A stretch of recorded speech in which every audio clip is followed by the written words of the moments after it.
Hello my dear students, कैसे हैं dear student आप लोग के लिए यूपी एपीओ के जो तैयारी कर रहे हैं उसके प्रीलिम्स एग्जामिनेशंस के लिए आप लोग के लिए एक सीरीज स्टार्ट की गई है जिसमें आप लोग को ये बताया जा रहा है कि जीएस का जो पेपर होता है जिसमें 50 नंबर का क्वेश्चन आता है, 50 क्वेश्चन आते हैं, उसमें 45 नंबर कैसे पाएं। आप लोग को 2 वीडियो अब तक दिया जा चुका है। आज इसका जो तीसरा वीडियो वो पार्ट 2 के रूप में है और आज का जो टॉपिक है इंडियन नेशनल मूवमेंट, भारतीय राष्ट्रीय आंदोलन। डियर स्टूडेंट, जैसा आप लोग जानते हैं कि यूपी के जो एपीओ का प्रीलिम्स का एग्जामिनेशन है इसमें 50 क्वेश्चन आप लोग के लिए जनरल स्टडीज़ के आएंगे, लेकिन इसका कोर्स बहुत ज़्यादा है। कोर्स में आप लोग को इसमें भारत के इतिहास पढ़ना है, भारतीय राष्ट्रीय आंदोलन पढ़ना है, विश्व का भूगोल पढ़ना है, जनसंख्या पढ़ना है, भारतीय राष्ट्रीय आंदोलन के रूप में पढ़ना है, सामान्य विज्ञान पढ़ना हुआ है, करंट अफेयर्स पर बहुत ज़्यादा कोर्स है। तो इसको हमने समराइज़ करने के लिए कैसे आप सेलेक्टेड चीज़ पढ़ें ताकि आप 50 में 45 पा सकें। तो आज का जो टॉपिक है वो पार्ट नंबर 2 है, भारतीय राष्ट्रीय आंदोलन। इसमें बहुत ही सिलेक्टेड चीज़ आपको बताया जा रहा है। जितनी चीज़ बताई जा रहा है इतना अगर आप तैयार कर लेंगे तो आपको जो 8 क्वेश्चन भारतीय राष्ट्रीय आंदोलन से आएंगे वो बड़े आसानी से आप कर लेंगे। Dear student, I am Harsh Bihari Srivastava, law expert, परीक्षा refresher, online law classes from Allahabad. Dear student, जिन लोगों ने अभी तक परीक्षा रिफ्रेशर के यूट्यूब चैनल को नहीं सब्सक्राइब किया है, सब्सक्राइब कर लें। देखिए, परीक्षा रिफ्रेशर एक ऐसा यूट्यूब चैनल है जिसकी शुरुआत ही की गई थी लॉ के स्टूडेंट्स को अवेयरनेस देने के लिए, उनको बूस्ट करने के लिए, उनको प्रॉपर जानकारी देने के लिए। आप लोगों के साथ जो ये चैनल स्टार्ट किया गया था यूट्यूब पर, आज ये 34,000 सब्सक्राइबर की सीमा को क्रॉस किया है।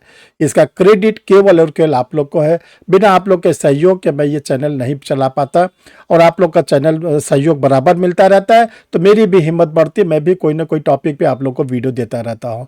तो एक बार चैनल को सब्सक्राइब कर लेंगे तो आपके जब कभी कोई परीक्षा रिफ्रेशर का वीडियो पब्लिश होगा तो आपके सिस्टम पर इंडिकेशन आना शुरू हो जाएगा कि परीक्षा रिफ्रेशर का कोई वीडियो बन गया है, अब ये पब्लिश होने जा रहा है। तो आप घर बैठे आराम से देख लेंगे, आपको कोई दिक्कत नहीं होगी और ये फ्री ऑफ कास्ट है। तो चलिए डियर स्टूडेंट, हम लोग देखते हैं, समझते हैं, जानते हैं कि यूपी के एपीओ में सामान्य अध्ययन पर जनरल स्टडीज़ में 8 क्वेश्चन कैसे हम सही करें, और वो भी इंडियन नेशनल मूवमेंट से, भारतीय राष्ट्रीय आंदोलन से। 8 क्वेश्चन आएंगे, 8 नंबर के आएंगे। देखिए, इसको हमने कैसे किस तरह डिवाइड किया है। सबसे पहले आप 1857 का विद्रोह पढ़ेंगे और विद्रोह का उसका परिणाम क्या निकला, इस टॉपिक पर आप अपना तैयारी करेंगे। जैसे जो विद्रोह था, जो हम भारत के लोग थे, हम भारतीय लोग थे, हमारा नेतृत्व बहादुर शाह जफर ने किया था। और ये आंदोलन हमारा लोग का जो था, वैसे तो 29 मार्च 1857 को बैरकपुर से मंगल पांडे के द्वारा स्टार्ट किया गया था, लेकिन ये जो विधिवत रूप में स्टार्ट हुआ था ये 10 मई 1857 को मेरठ से। लेकिन ये आंदोलन बहुत दिनों तक नहीं चल पाया क्योंकि जो हमारे अन्य भारतीय थे वो उदासीन थे। राजपूत के, जो राजस्थान के हमारे जुझारू लोग थे, वो उदासीन थे, जिस कारण ये आंदोलन हम लोग का दब गया और यहाँ पर ब्रिटिशर पूर्ण रूप में आ गई। इसका परिणाम था। बाकी डिटेल आप पढ़ेंगे और इसके लिए आप लोग के लिए नोट्स भी पब्लिश कर दिया गया, अभी लास्ट में बताएंगे, उसके थ्रू भी आप मंगाकर पढ़ सकते हैं। फिर भारतीय राष्ट्रीय कांग्रेस की स्थापना जो 1885 में हुई, ए.ओ. ह्यूम इसके फाउंडर थे और जो इसके पहले प्रेसिडेंट थे WC बनर्जी। 28 दिसंबर से 31 दिसंबर तक बॉम्बे के गोकुलदास तेजपाल संस्कृत महाविद्यालय में इसका अधिवेशन चला और भारतीय राष्ट्रीय कांग्रेस की स्थापना हुई। लेकिन 1905 में जब बंगाल विभाजन हुआ, इसको हमको लोग को पढ़ना है, पूर्वी बंगाल, पश्चिम बंगाल। 1906 में मुस्लिम लीग की स्थापना हुई और सबसे बड़ी मुसीबत है 1907 में जब कांग्रेस में फूट पड़ गई सूरत अधिवेशन में, और गरम दल नरम दल, यानी जो कांग्रेस थी 2 भागों बट गए। लाला लाजपत राय, बाल गंगाधर तिलक और बिपिन चंद्र पाल ने गरम दल की स्थापना कर दी और बाकी जो हमारे अन्य लीडर थे वो क्या थे, नरम दल में थे। डियर स्टूडेंट, इसके बाद भारतीय परिषद अधिनियम 1909, जिसको हम लोग मिंटो मार्ले सुधार कहते हैं, ये पढ़ना, इससे भी क्वेश्चन आते। गांधी जी का आगमन, गांधी जी दक्षिण अफ्रीका से जब वापस आए तो गांधी युग की शुरुआत मानी जाती है। इसमें आप लोग को गांधी जी से जुड़े 1915 से लेकर 1948, जब तक गांधी जी की हत्या नहीं हुई थी तब तक आप लोग को एक एक ईयर को पढ़ना है, इससे क्वेश्चन जरूर आते हैं। डियर स्टूडेंट, 1917 में चंपारण सत्याग्रह गांधी जी ने किया था और 1919 में रॉलेट एक्ट आया था, यह आप लोग के लिए इंपॉर्टेंट है। असहयोग आंदोलन, नॉन कोऑपरेशन मूवमेंट, जो 1920 से 1922 तक चला, साइमन कमीशन 1927 में आया। पूर्ण स्वराज की मांग जवाहरलाल नेहरू के द्वारा की गई। ये आप लोग के लिए इम्पोर्टेंट है। दांडी मार्च, जो गांधी जी ने अपने साबरमती आश्रम से दांडी गांव तक की यात्रा की थी और नमक बनाया था, जो नमक पर कर लगता था, तो ये बहुत इंपॉर्टेंट है 1930 का। इसके बाद ये गोलमेज सम्मेलन, भारत को 3 बार आमंत्रित किया गया था गोलमेज सम्मेलन में, 1930, 1931, 1932।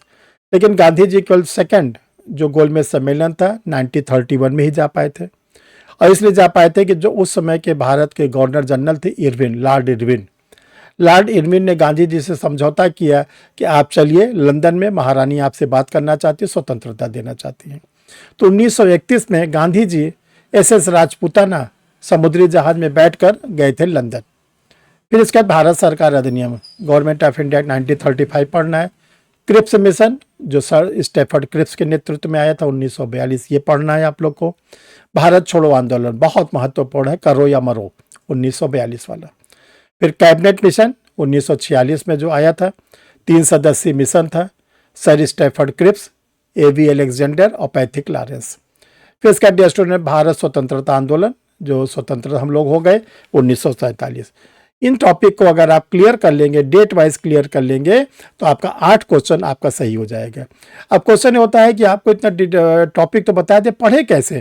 तो इसके लिए नोट्स पब्लिश किया गया, आप उसको मंगा के पढ़ सकते हैं। बहुत ही निचोड़ टाइप का नोट्स रखा गया है, आप इससे तैयारी कर सकते हैं।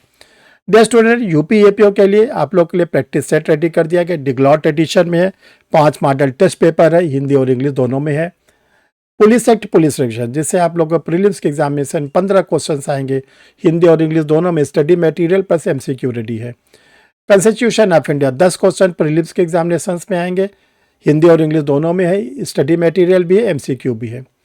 अगर आप न्यू क्रिमिनल्स ला के केवल MCQ सॉल्व करना चाहते हैं, तो आप लोगों को तीनों न्यू क्रिमिनल्स ला के 600 MCQ हिंदी में, 600 MCQ इंग्लिश में मिल जाएंगे, आप इससे स्टडी कर सकते हैं।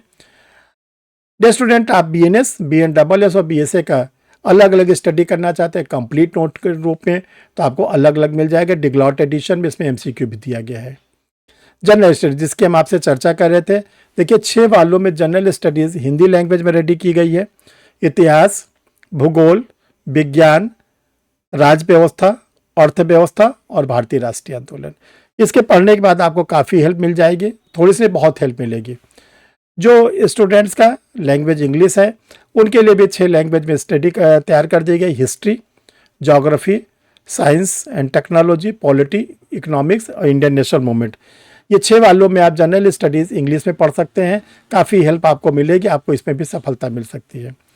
डियर स्टूडेंट, परीक्षा रिफ्रेशर लॉ क्लासेस पर APO का बैचेस भी चल रहा है, ऑनलाइन क्लासेस चल रही हैं, जुडिशरी का भी बैचेस चल रहा है। आप क्लास लेना चाहते हैं, ये 2 व्हाट्सअप नंबर है, इसमें से किसी भी व्हाट्सअप नंबर पर आप अपना कोई आइडेंटिफिकेशन भेज देंगे और बता देंगे कि मैं क्लास करना चाहता हूँ। आगे के प्रोसीडिंग आपको बता दी जाएगी, उसी प्रोसीडिंग के तहत फिर आप अपना एडमिशन ले लीजिएगा। लाइव क्लास चलती है, रिकॉर्डेड वीडियो मिलता है, टेस्ट सीरीज होती है और स्टडी मटेरियल। जो कैंडिडेट चाहते हैं कि मुझे स्टडी मटेरियल ही चाहिए, तो इसी 2 व्हाट्सअप नंबर में से किसी भी व्हाट्सअप नंबर पर अपना कंप्लीट पोस्टल एड्रेस भेजेंगे, नाम, पता, पिन कोड, डिस्ट्रिक्ट का नाम, मोबाइल नंबर। तो उस पर आपको फर्दर बता दिया जाएगा कैसे आपको मंगाना है। और जो आपका पैकेट जाता है स्टडी मटेरियल का, वो रजिस्टर्ड पोस्ट के द्वारा जाता है, पार्सल के थ्रू जाता है, सुरक्षित रहता है, आपके घर पर आराम से पहुँच जाता है। डियर स्टूडेंट, हम लोग फिर किसी नए वीडियो के साथ फिर मिलते हैं। अभी तो ये आप लोग की 6 सीरीज चलनी है, अगली सीरीज भी आप लोग को मिलेगी जो विज्ञान और प्रौद्योगिकी के रूप में होगी। Thank you dear student.